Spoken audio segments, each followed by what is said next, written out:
And I'm gonna tell you people right now something about people who say something about people who play with knives. People say that people who play with knives often cut people.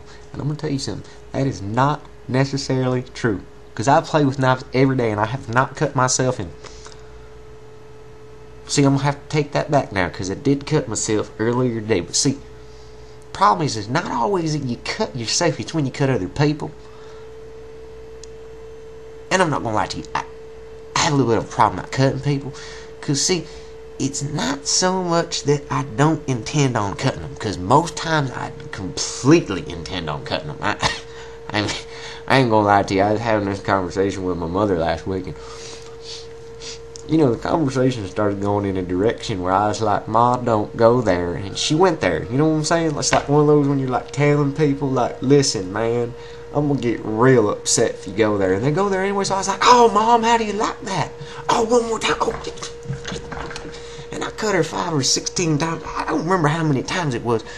Not real deep, just like shallow ones in places that's real uncomfortable. Like right in here, I give her like 17, 18 little slashes like that. So that when she puts her arm down at night and she tries to be sleeping and stuff, it's real uncomfortable like.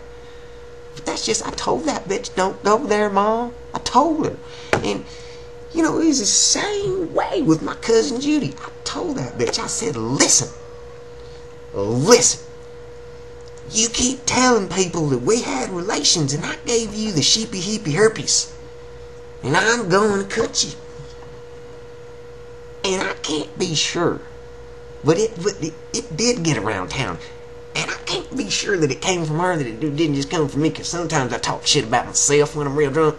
And I just, you know, I kind of tell everybody my business in such a way that it has usually happened during one of them blackout drunks, so I don't remember doing it. And so I usually end up going around cutting 12 to 16 different people who's innocent of things like talking shit about me. But you know, that's beautiful. Now look at that right there.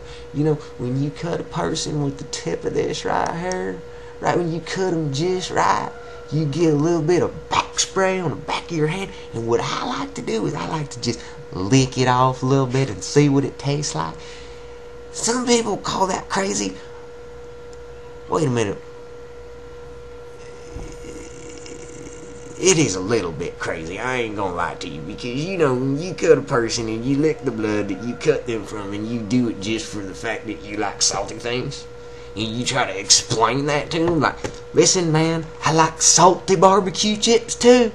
It don't look normal, you know, they don't tend to seem to want to understand that you're just a normal human being who likes salty things too.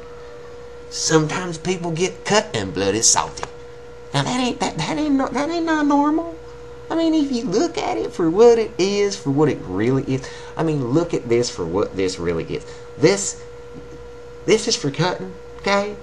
And there ain't nothing more fun really when it breaks it all down to the gumbo soup that it really is. There ain't a whole lot more fun in cutting people. If you don't know that, you should go out and cut a couple of people. I recommend starting with women. Now, just simply because they're a whole lot weaker, they're a whole lot easier to manipulate, and you can cut them, and most times you can cut them and convince them it's their own damn fault. You be like, listen, bitch, if you hadn't have been looking at me that way, I wouldn't have had to cut you. And if you slap the shit out of them real quick, right after you cut them, and then you tell them it's their fault, there's this weird thing that happens in their head where it's almost like it resets a little bit. And they'll believe just about anything you tell them to believe. Now the problem is, don't try this with men. Don't, oh Lord, don't. See the scars? You see them? That's what happens when you do this with men. A man will kick the shit out of you. I gotta tell you, if he's tough enough to. Now see, I'm gonna dispel a myth right now. All men are tough, and I'm gonna tell you how I know that. I'm gonna tell you how I know that right now.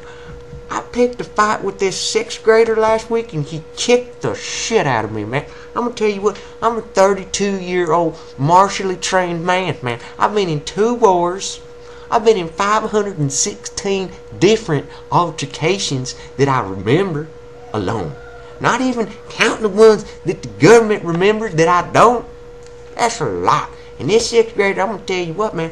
I told this motherfucker, listen, you, and I pulled my, slapped me, backhanded me, hit me in the I mean, I'm pretty sure he raped me. I mean, he knocked me unconscious. I mean, I would have raped him if I could have knocked him unconscious. No, I would have. I would have raped him. Even if it's just with the fingers. You don't let bodies just lay there like that unconscious and not do something with them. I mean, that's like finding $100 and not spending it on strippers or your sister. Tell you what, boy, tell you what, I don't even remember what this conversation was about. I think it's about how normal I am. Yeah, that's what I think it was. I think it was basically started to show people that old Cooter, he looks stupid and he cut people and acts retarded and all that, but he's a smart guy, and I'm going to tell you what. Well, see, not too many people have ever called me smart, but there was this one feller back about 15 years ago.